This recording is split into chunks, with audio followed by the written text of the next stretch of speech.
मैं जयकृष्ण गोस्वामी लक्ष्मी और सरस्वती की कहानी सुनाने जा रहा हूँ। एक दिन की बात है, लक्ष्मी और सरस्वती दोनों एक जगह बैठ गए। अब लक्ष्मी कहने लगे, सो हमसे बड़ी इस दुनिया में कोई है ही नहीं। वो फिर सरस्वती कहने लगा, जो हमसे बड़ी इस दुनिया में कोई है ही नहीं। इसी बात को लेकर के दोनों में लड़ाई हो गया। तो दोनों में लड़ाई होने के बाद वहाँ नारद जी आए। नारद जी आने के बाद बोला, हे लक्ष्मी क्या बात है, हे सरस्वती क्या बात है, जो दोनों आपस में लड़ रही हो। लक्ष्मी बोला, हम बड़ी हैं, हम जिसको संपत्ति दे देंगे वही बुद्धिमान हो जाएगा, वही अमीर हो जाएगा, और उससे बढ़ के कौन है। सरस्वती बोला, नहीं, हमसे बढ़ के कोई नहीं है, हम जिसको विद्या दे देंगे वही अमीर हो जाएगा, वही धनवान हो जाएगा, वही सब कुछ होगा। तो नारद जी उस बीच में बोला कि इस चीज़ की परीक्षा होना चाहिए। वो सरस्वती ने हंस के बोला, ठीक है, परीक्षा हो जाना चाहिए। वो बोला, हे लक्ष्मी तुम मेरी बात को सुनो। तो लक्ष्मी बोला, बोलो। बोला, वो देख रहा है वो बकर चरवाहा जो है। बोला, हाँ, उसको तुम संपत्ति दो और उसको तुम बुद्धिमान बना दो, तब हम देखते हैं कि तुम बड़ी है इस दुनिया में। लक्ष्मी बोला, देखते रहो, कुछ ही दिनों में वो अमीर हो जाएगा और बुद्धिमान हो जाएगा। बोला, अमीर तो हो जाएगा लेकिन बुद्धिमान नहीं होगा। बोला, देखते रहो तुम। अब उस नदी किनारे में जो बकर चरवाहा बकरी चरा रहा था, वो सभी लोग थोड़ा थोड़ा जगह कोर कोर करके गेहूं बुन रहा था। तो बकर चरवाहा भी थोड़ा सा परती को कोर करके उसमें गेहूं बुन दिया। लक्ष्मी ने अपने माया से उस गेहूं को, सबके खेत में गेहूं हो गया और उसके खेत में हीरा मोती जवाहर फर गया। अब जब वो बकर चरवाहा आए तो देखी, साला देखो मेरा किस्मत कितना खराब है। सबके खेत, सब कोई गेहूं बुना, हम भी गेहूं बुने, सबके खेत में गेहूं उपज गया और मेरे खेत में ये कंकर पत्थर जन्म गया। अब मैं क्या खाऊंगा। अब बेचारे रोज आए, अपने सर पे हाथ पटके और बकरी चला करके चले गए। एक दिन की बात है, उसी नदी होकर के कोई साहूकार नौ लेकर के जा रहा था। वो हीरा को पहचानने वाले जहुरी होते। वो साहूकार ने उसे देख लिया। बोला, अरे साला, ये किसका खेत है जिसके खेत में कि हीरा मोती जवाहर उपजता है। वो आदमी कितना अमीर हो सकता है। तो वहाँ नाव रोक दिया और लोग से पूछने लगा, ये किसका खेत है भाई। लोग ने बोला, ये एक बकरी चरवाहा का खेत है। सब कोई गेहूं बोना कोर कोर के, उस सब में गेहूं उपजा, और वो बकर चरवाहा बेचारा वो भी कोर के गेहूं बुना।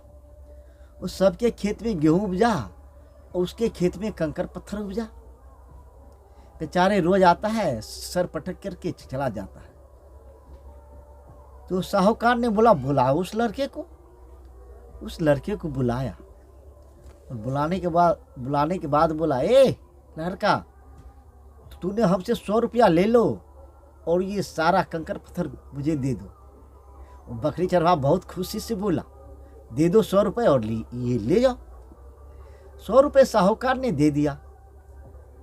साहूकार ने अपने जेब से माचिस निकाला और कंकर पत्थर के खेत में आग लगा दिया।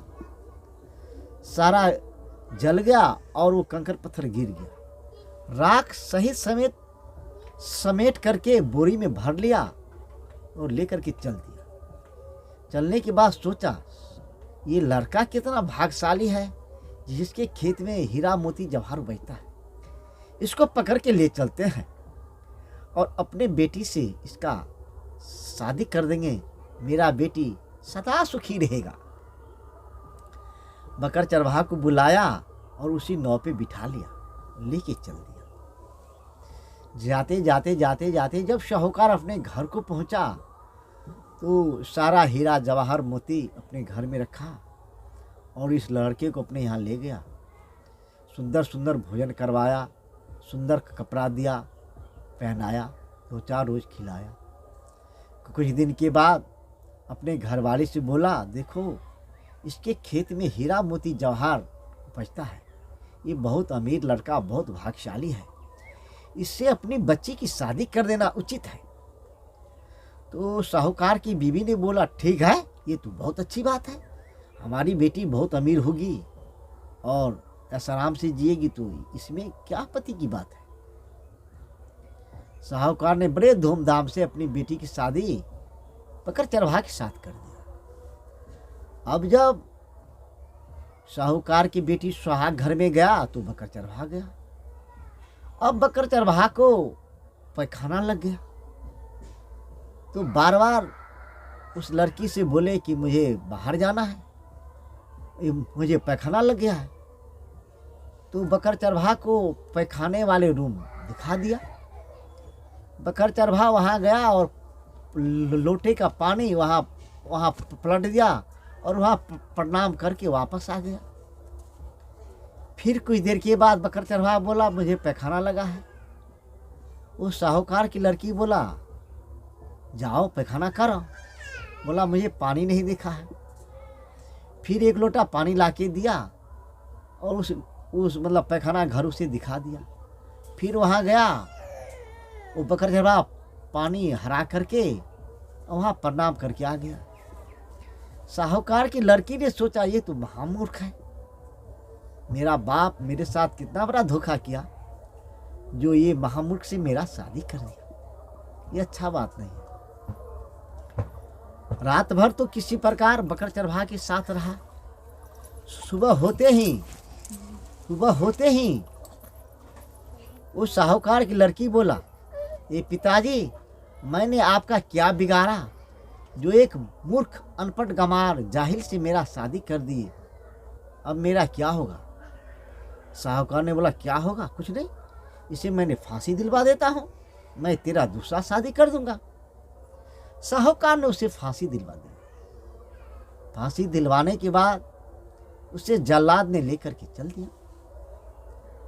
जब ने जल्लाद जंगल की ओर पहुंच गया, जब उसे बकर चरवाहा को फांसी देने का समय आ गया, अब सरस्वती बोलता है, ए लक्ष्मी, तूने तो बोला कि हम बरी और हमने बोला हम बरी, तुम तो उसे सब कुछ दिया, संपत्ति दिया, सुंदर लड़की से शादी करवा दिया, वही लड़की उसे फांसी दिलवा रहा है, अब उसे तुम बचा लो, अब बेचारे का जान जा रहा है। तो लक्ष्मी ने बोला सरस्वती से, क्या तुम बचा लोगी। बोला, हाँ मैं बचा लूँगा। बोला, दिखाना बचा के। तो सरस्वती ने बकर चरवाहा के सर पे सवार हो गया। बोलता है, जल्लाद, तूने मुझे कहाँ लाया है। बोला, मुझे फांसी देने के लिए। बोला, मैं तो तुम बोला, हमारा क्या कसूर है जो तूने मुझे फांसी देने के लिए लाया है। बोला, साहूकार का आदेश है आपको फांसी दे देना। ले चल मुझे साहूकार के पास, मैं देखता हूँ जो मुझे साहूकार कैसे फांसी दिलवाता है, मैंने साहूकार का क्या बिगाड़ा। ये जल्लाद ने लेकर के चल दिया साहूकार के पास। साहूकार के पास गया। साहूकार इस बकर चरवाहा को देख करके चकित हो गया। जल्लाद से बोला, रे मैंने तो बोला जो इसे फांसी दे दो, फांसी दे दो, तो तूने इसे फांसी क्यों नहीं दिया। बोला, जल्लाद ने बोला, सरकार आप ही ने तो बोला था कि इसका अंतिम ख्वाहिश पूछ लेना। तो ये बकर चरवाहा बोला, जो मैंने साहूकार का क्या बिगाड़ा, तूने मुझे यहाँ क्या क्यों लाया। तो मैंने बोला, आपको मैंने फांसी देने के लिए। बोला, क्यों। तो मैंने बोला, साहूकार का आदेश है। लेकिन ये बकर चरवाहा बोला, जो मैंने साहूकार का क्या बिगाड़ा, जरा चलो हम पूछते हैं। तो वही आपसे पूछने आया है। तो बोला, हाँ लड़का बोलो क्या बात है। बोला, "ए साहूकार, मैंने आपका क्या बिगाड़ा है जो आपने मुझे फांसी दिलवा दी है?" बोला, देखो तू तो बिगाड़ा तो कुछ नहीं है, लेकिन बिगाड़ा है बहुत चीज़। जब मैंने तुमको अपनी बेटी के साथ शादी कर दिया तो तुमको पैखाना लगा सुहाग घर में, तो मेरी बेटी ने तुझे पैखाना रूम दिखा दिया तो तू पैखाना नहीं किया। उसमें पानी गिर करके आ जाता था बार बार, आ जाता था बार बार। मेरा बेटी ने तेरे बारे में समझ गया कि तूने जाहिल अनपढ़ गंवार है। इसीलिए मेरे बेटी ने बोला, जो हे पिता, मैंने तेरा क्या बिगाड़ा जो आपने मुझे इस जाहिल गंवार अनपढ़ से शादी कर दिया। तो मैंने बोला, ये कोई बड़ी बात नहीं है, मैं इसको फांसी दिलवा देता हूँ और तेरा दूसरा शादी करवा देता हूँ। तो बकर चरवाहा ने बोला, क्या आप लोगों का पेशा यही है जो अपने बेटी का 4-5 शादी करवा देना? जो आदमी अमीर हो उसको पकड़ करके लाना और अपने बेटी से शादी करवा देना, और 1-2 रात आपकी बेटी के साथ रहे और फिर उसे फांसी दिलवा देना। बल्कि ये तूने बहुत बुद्धिमानी बात करता है, लेकिन पैखाना रूम में तूने पानी क्यों गिर के आ जाता था? ए मूर्ख साहूकार, तुम ये समझो, जिसके खेत में हीरा मोती जवाहर उपजता है उसका घर मकान कैसा होगा? ये जरा सोचो, मैंने जिस घर में पैखाना करता हूँ उस घर में हीरा जवाहर जवाया हुआ है, मैं उस पे पैखाना करता हूँ। ये सरिया गरिया पैखाना रूम में हमको पैखाना करने के लिए देता था। मैंने गुस्से के मारे पानी फेंक करके आ जाता था, और इसके लिए तूने मुझे फांसी दिलवा रहा है? साहूकार चकित हो गया, बोला, हे राजकुमार, मैं तेरा पाँव पड़ता हूँ, मुझसे गलती हो गया, तो तुम अपने घरवाली को अपने साथ ले जा और तुम अपने घर में रखना। सेठ ने बड़े धूमधाम के साथ अपने बेटी को उस बकर चरवाहा के साथ विदा कर दिया। हाथी घोड़ा बहुत सारा ढेर संपत्ति दे करके विदा किया, और बकर चरवाहा के घर पे जा कर के सुंदर मकान, घर, दरवाज़ा बना दिया। अब सरस्वती ने बोला लक्ष्मी से, हे लक्ष्मी, तूने तो एक लड़के को फांसी दिलवा रहा था, और मैंने उसी लड़के को के सर पे सवार हो करके उसकी घरवाली को भी साथ ला करके सारा दान दहेज के साथ मैंने विदा करवा करके इसे ले जा रहा हूँ, और यही सेठ उसका सुंदर मकान भी बनाएगा, और ये दोनों पति पत्नी जीवन भर सुखमय जीवन व्यतीत करेगा। इसीलिए विद्या धन उद्यम बिना कहे जो पावे कौन, बिना डुलाए ना मिले जो पंखी का पाँव। सरस्वती माता जिसके ऊपर सवार हो जाए वही धन हो जाएगी।